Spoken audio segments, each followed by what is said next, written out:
Hi, peeps. Welcome in.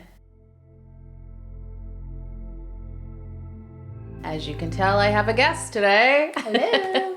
It's my daughter, Dominique, who is my baby, who just had a baby. And we wanted to do a special Mother's Day episode because we know that this time of year, especially for my unmothered, like this time of year is bombarded with all the cards in the card sections and the flowers and all the advertisement of like, oh, my mom's the best thing in the whole world. Couldn't have done life without you. And for us, that's not always the case. But we want to show today that can be broken. So Dom is part of that history is that we have broken the mold on not being unmothered. So I'll do some things from my perspective of being an unmothered. And I did want to hear from Dominique's side because we're two different generations and there's a lot of things that are the same and a lot of things that are different. A lot of things are different. A lot of things are different in this world of motherhood now. But I think the common ground is that becoming a new mom is a scary experience. It's a new experience. It's just, everything is just different. And so I just wanted to go over some questions with Dominique to hopefully help the younger listeners if you're a new mom or you're thinking about becoming a mom or maybe you're pregnant right now. Dominique's going to be a good resource for that because she's in it right now. And so, Dom, thanks for doing this. And I just had to have a baby to come on the podcast again. I just want a baby. I just need an excuse to come on the podcast. So I had a couple of questions, and then we can if there's something on your mind too, of course, you can add to that. But I just think first off, the first thing I thought of as questions is what was your initial reaction when you found out you were pregnant? Aw, that's cute. I'm trying to get back into that headspace because it was so long ago now that so long ago. It was almost a year. Yeah. I mean, it was, a little more than, or a little less than a year, but I think initially when I found out I was pregnant, we obviously wanted kids, so we were in that mindset. Yeah. And it was more so just oh my gosh, what, this is real. It was just, again, I kind of keep telling my husband that, we're adults. It's real. It's a weird thing. Yeah. A weird transition. Yeah. We're not the kids anymore. Yeah. We're married. But yet you're kind of I'm still young. Yeah, we're still young. Yeah. We're hip. But we're not that hip anymore. Now we're both in our 30s, 30, flirty, and thriving. So, but yeah, it's just initially I was oh my gosh, we're adults and we have to do this. And how am I going to do this? There's no I just turning kept back. thinking of how am I going to do this? Yeah. And what is going to transpire? This is going to be really weird transition. Yeah. So yeah, totally. And then did your pregnancy come with surprises other than what you had imagined? I feel with pregnancy, I was kind of also just checked out a lot of times. And so I was just trying to go through the motion of oh yeah, I'm pregnant, but whatever, I'm doing this, blah, blah, blah. I wasn't really embracing it as much as I feel some people really sit in their feelings with everything. And they're this is a magical moment and X, Y. And I was kind of yes, it's special. I love it. I'm excited to be pregnant and I wanted to be pregnant, but I was also I would rather just keep doing my life. And I was in a way kind of ignoring it. Yeah. Oh, it's fine. So you're kind of in denial. I was kind of in denial. Yeah. And I feel that was a lot of my pregnancy. It was I was in denial of a lot of it just because I wanted to just move past it. Do you know why? Were you scared of it or? I think it was hard for me in the beginning, just mentally of okay, it's no longer my husband and I'm a mom. I have to have a responsibility. I have to, it just kept all these things. And it was the more I thought about what was coming up, I was I'd rather just push it to the side and be in denial. Was it because there was a lot of restrictions too, body wise? I know you can't eat the same kind of things. You were kind of feeling like that. Yeah. I'm the not initial oh, you can't have this. You shouldn't do this. You can't have this. And so then you feel the automatic judgment of if I do any of these things, I'm automatically a bad mom. A bad mom. And if I say to someone I do this, they're going to judge me and be like, you're a bad mom because you can't go 9 months without caffeine. Are you ridiculous? And I'm like, sorry, yeah, I can't. Like, it's really hard for me not to have caffeine because I have a horrible migraine. You know, I'm obviously addicted. Yeah. But yeah, I mean, that's a whole nother subject. Yeah, literally. But I think like it was just easier for me to kind of put it on the back burner. Like, there were moments that I would sit there and like kind of embrace it and like stare at my belly and be like, oh my gosh, like he's moving inside, you know, and really mentally like go into that headspace of like happiness and like being pregnant and all that stuff. But also like my first trimester came with so much emotional, you know, what do they call it? Pregnancy, like depression. And so I feel like that was a huge part in the beginning for me was I was like, there's so many changes happening that it was like everything hit me and then my hormones just went into depression mode. And so I feel like that also, it was like once I got out of that, it was like, okay, I'm not going to like dwell on this too much because I need to keep moving forward. So. Yeah. But it was probably lingering in the background a little bit. A little bit, yeah. How did you experience labor? Oh my God, I loved labor. The weirdest thing. She was so good. So I will do labor 20 times over than have not my experience. Than have a reflex baby now. Okay. You're struggling with his reflex. We knew when she walked through the door that Monday, morning, it was like, what's wrong with you? You look different. And you were like, I just not feeling very good. And we're like, are you in labor? You're just like, oh, it's another work day. Let's just keep going. I mean, I feel like that explains my whole pregnancy though. Yeah. Like that literally, it's just like every time I was like, we're fine, keep going. We're fine, keep going. I'll have like one meltdown. Yeah, literally. Like I'll have one meltdown and then I'll be like, we're fine, let's keep going. Yeah, like it's okay, move on. But you're good at disassociating. I think I am. I didn't think I was. Maybe I She's like, it's not my life. Yeah. You remind me of Meredith Grey in Grey's Anatomy. She's like, just going to keep going until the baby comes out. Literally. I mean, yeah, like, so I went into pregnancy already kind of going, it'd be really cool to do like a unmedicated, you know, birth and to have that experience. I just, you know, I don't know what it was. I just like, I think so I had a friend who gave birth in Texas and did like a home birth, water birth, and I thought Shout it was out like to Maddie. Yeah, and I was like, oh, if she could do it, I could do it. And I was like that's so cool. And she did it twice. Saw my friend doing this. I was like, if she could do it, I could do it. And I was like, it would be and I've heard so many people go like the experience is like unmatched and blah blah blah and so I was like, I'd be interested to feel that out, to see how that goes. So kind of all of that too, that was something I was looking forward to in the sense that like, this will be interesting. This will be like a cool, like it was almost a weird challenge in my mind. So for some reason I was like. You needed a goal. Yeah, like I think I was like getting ready for it. Yeah. And so we went to birthing classes.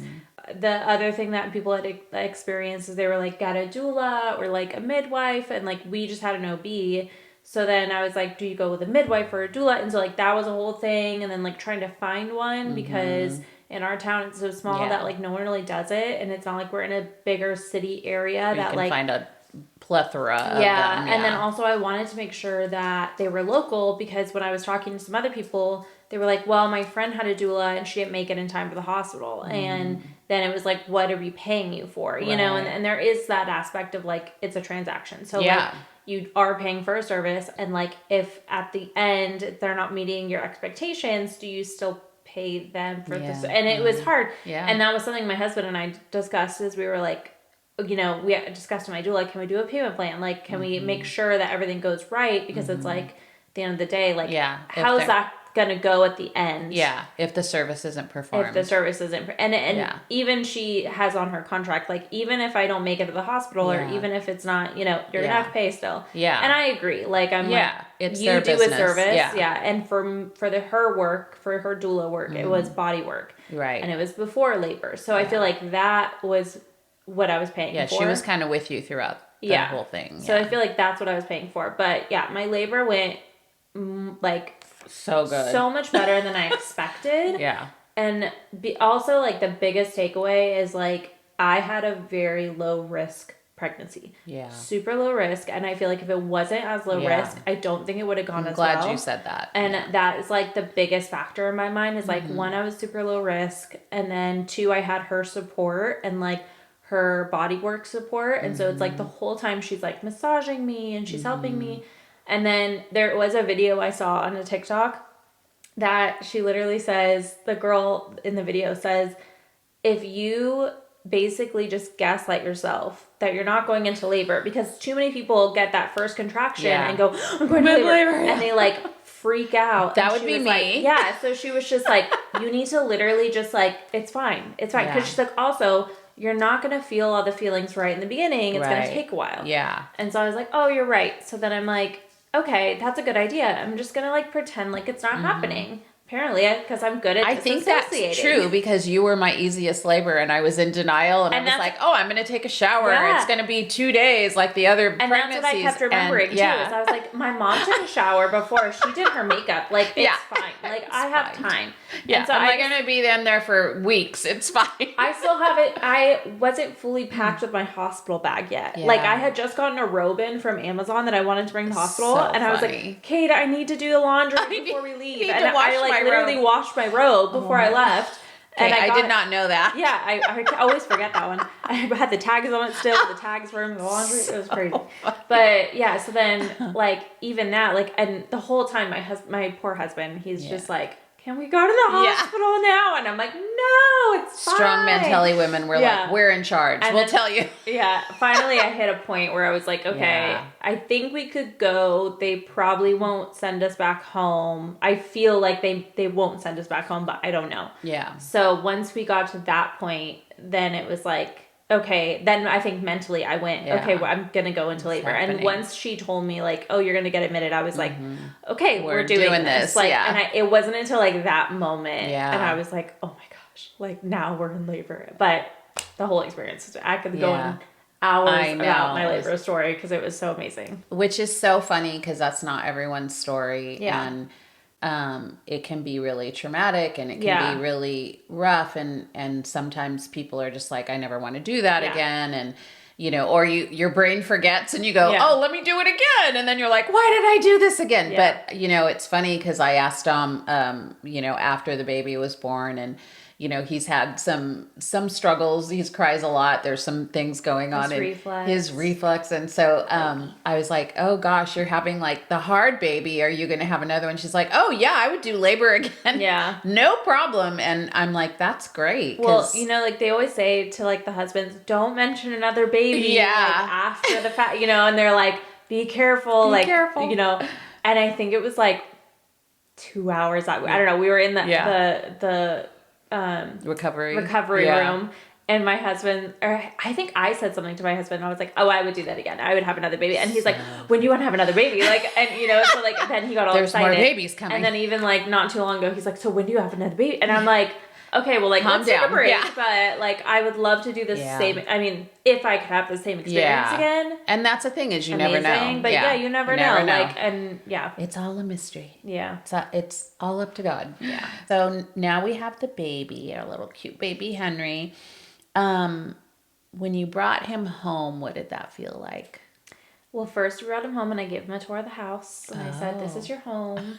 And I said, this is your kitchen. This is the living room. This is where you'll be eating a lot of food. Yeah, this is where we're going to be sitting most of the time. And, you know, he loved it. I'm just kidding. He got the thumbs up. Yeah.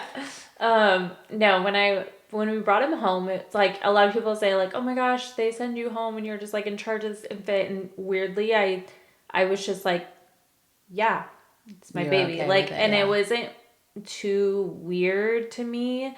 And I kept saying this to like a lot of people, but like when my sister had her first kid and I just felt like such a like pull to him. And like, so I just felt like in a weird way, like he was my first baby, like experience of like a newborn phase. Ariel's first. Yeah. And so like, I always felt this like, oh, like I'm comfortable with the newborn. Yeah. And then when she had her second baby, I'm comfortable with the newborn. Then the third one, I'm like, you know, it's old hat. I don't think I saw him too much when he was newborn, but like same thing, you know, I just didn't feel like things are weird. And like my husband was like, they went to give him his first little bath in the hospital and he had to walk out of the room. He's like, his crying is too much. I'm like, he's literally just crying. It's fine. Like, it's not a big deal. And he's like, no, I can't hear it. Like, it's stressing me out. And I was like, oh, interesting. Like, he had a lot of those initial feelings that I feel like I was supposed to be feeling.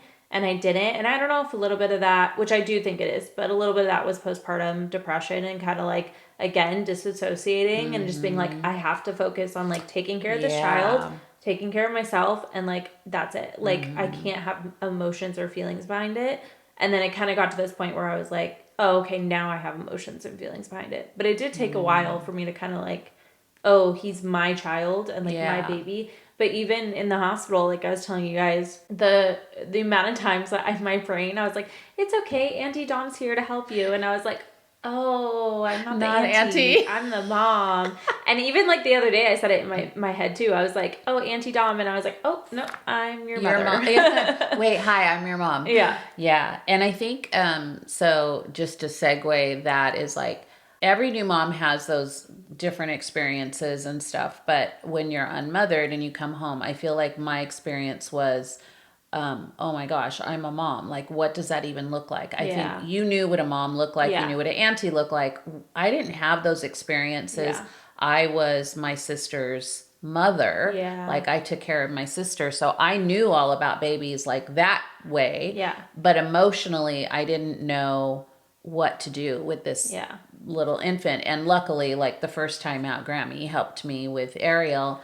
But then the second time with you, nobody was around at that point. And it's very jarring because it still brings you back to this time of when you didn't have a mom and you don't know if you're doing it right or not. And most of the time you're not doing it right. Well, even if you have a mom, you're not doing it right. But I feel like I had examples of you being a mom, Ariel being a mom, and even like my mother-in-law, like I just felt comfortable like with everyone being my mom, right? So I was like, if you guys want to come over and help me, like come over and help me, like and it's fine. That was one thing I wanted to ask you too, is like, has that helped having both sets of grandparents and people around to really help you when you feel overwhelmed? Because there is as beautiful as motherhood is, I really want to touch, like you touched upon, postpartum. You know, you've had some postpartum. We've been watching that to make sure it doesn't get like completely off the grid, but you know, it's a very real thing, even in families that are healthy, right? Like you have the support, but like,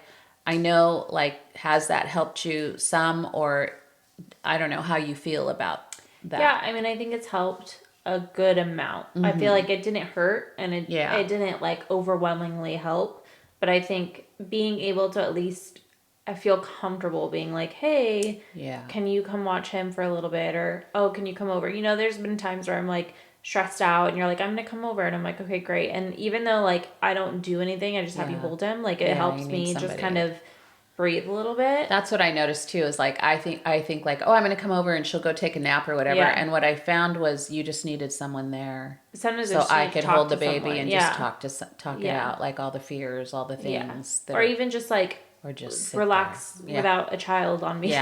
You know, because it's like you're feeding them so often and you're holding them. It's overstimulation. It's a lot. But even like just the comfortability of his parents also coming over and I can kind of be like, here you go, like take him for a little bit. You know, like we see his grandma and I'm like, take him, and I like just, you know, chuck him over to her. She throws it like a basketball. Take the kid. And she like loves it. She's like, give it. Even like the other day we were at dinner and she's like, well, can I hold him? Because my husband was holding him and I was like, oh, like he's still kind of sleeping. Sure, like here you go. And she was like, do you want him back? I was like, no, take him. Like I can eat. Like I have him all the time. Yeah, I'm like, go for it. So I just feel like that's the nicer part of everything, is like being comfortable with everyone. And also I think that takes, in a way, so you're so comfortable with everyone, you're like, I don't need you to come over. It's fine. Like, I'm good. Like, you know they're there. So then it's also kind of a nice, like, in the back of your mind, you know that if something is going on, you need them, they'll come over. But you're not, like, relying on it because you're like, oh, it's fine. Like, they're there. You know, it's just kind of an easier transition.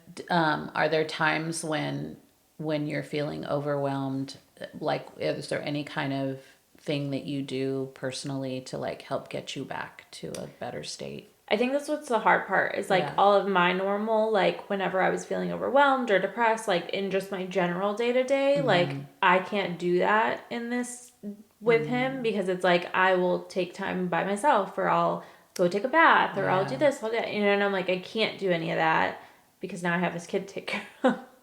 So I'm like, what do I do? So, I mean, the only thing I can think of is I'm just like, I just try to keep telling myself, like, it's fine, just move on, it's fine. Like, because I'll just ruminate and I'll just like spiral, which the 3 a.m. spirals are my worst. Like, I'm just sitting there super late at night normally. And that's why I think the first time that I would say I like cried and broke down was when he was doing his cluster feeding. And I was like, 2, 3, and he was waking up every hour. And I just was silently just crying, and I was like, but I just kept saying to him, like, it's gonna get better, you're gonna get over it, it's gonna get better. And then, you know, my husband was there the next day and I can be like, here, take him for a little bit, let me just breathe, and that's all you can do. But I mean, also, like, I would say the only thing that's been helping me is like every day I really try to prioritize taking a shower at night. And I told that to my husband. I was like, if I can take a shower at night and just wash it off and be like, okay, breathe, you're fine, warm water's hitting you, like you're good, and then just something touching you and your skin and releasing some of that stuff. And it's a good tip. And you know, getting fresh air when you can.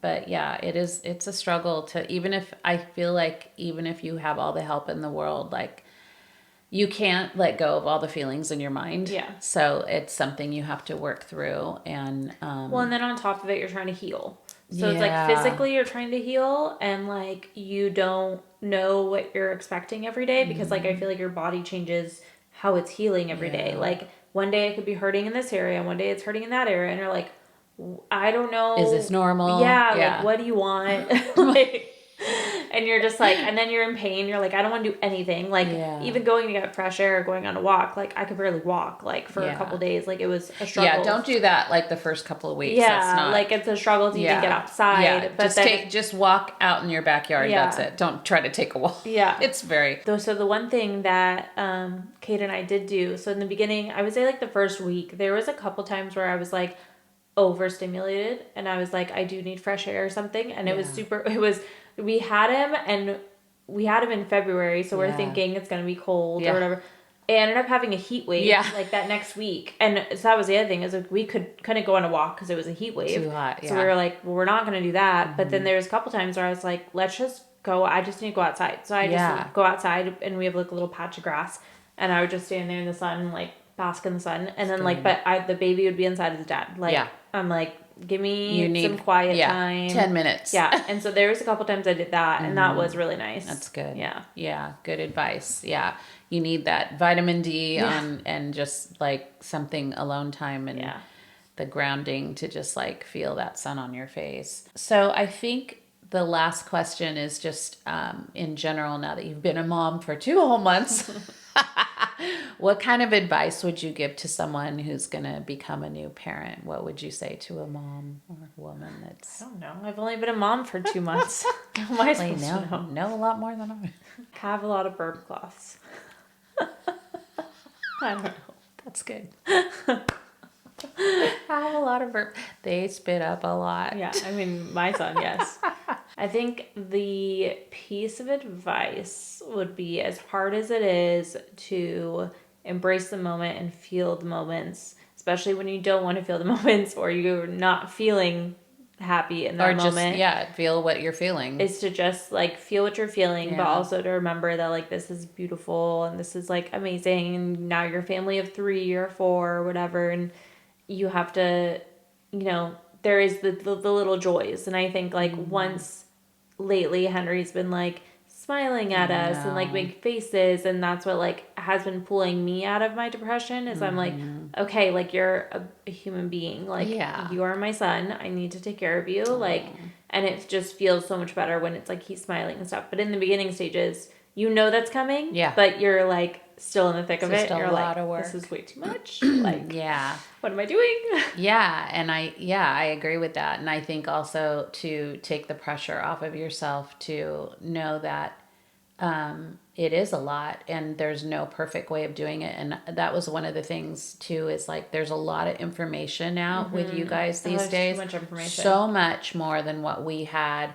And although I think some of it's really good and informative because we're not in the closet, not just like when I had postpartum, I just hid away and didn't want to tell anyone the crazy thoughts in my head because I thought they're going to take my baby away. Yeah. And, you know, or they're going to put me on some high dose medication and then I'm going to be a zombie. And Mike was working full time away from home. And so I was the only one at home with both you and your sister. And so I was scared.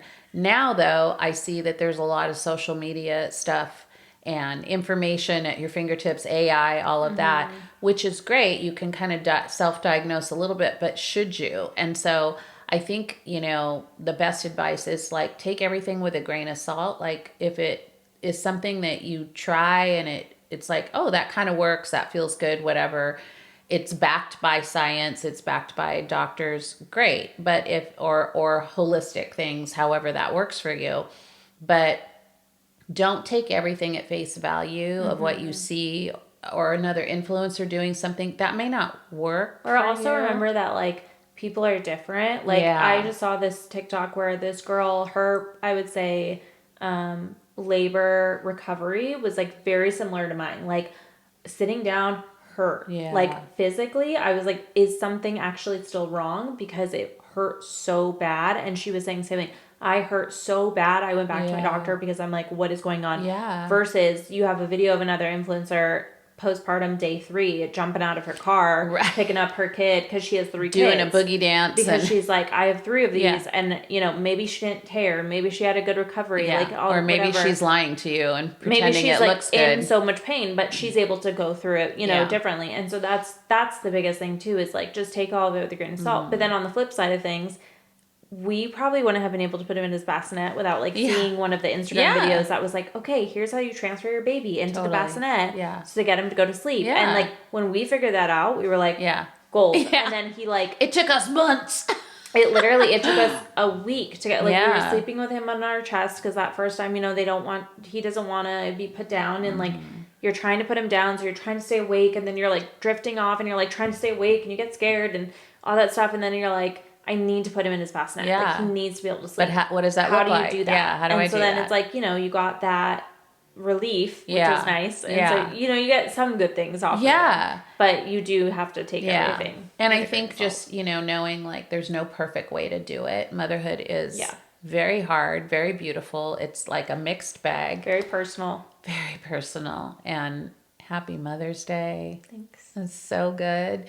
And I hope this episode helped you guys, you know, just see the realness of new momhood. So if you are someone who is pregnant now or you have a new baby, Dom is right there with you. And it's good if you have help. And if you don't, like I would recommend, because I didn't have help from a mom with my girls, but you have to ask for help and get it from different sources. It does take a village to help raise this one little tiny who's actually crying in the back room with Grandpa right now. Poor Grandpa. He got fed, but he was like, nope, you're not a fluffy woman. I don't know. It's also his nap time. It's his nap time. Like, I'm ready to go back to bed. We got to go because we got to love that little Henry. But we thank you guys so much for listening to this episode. And until next time, we'll see you later, peeps. Happy Mother's Day. Happy Mother's Day.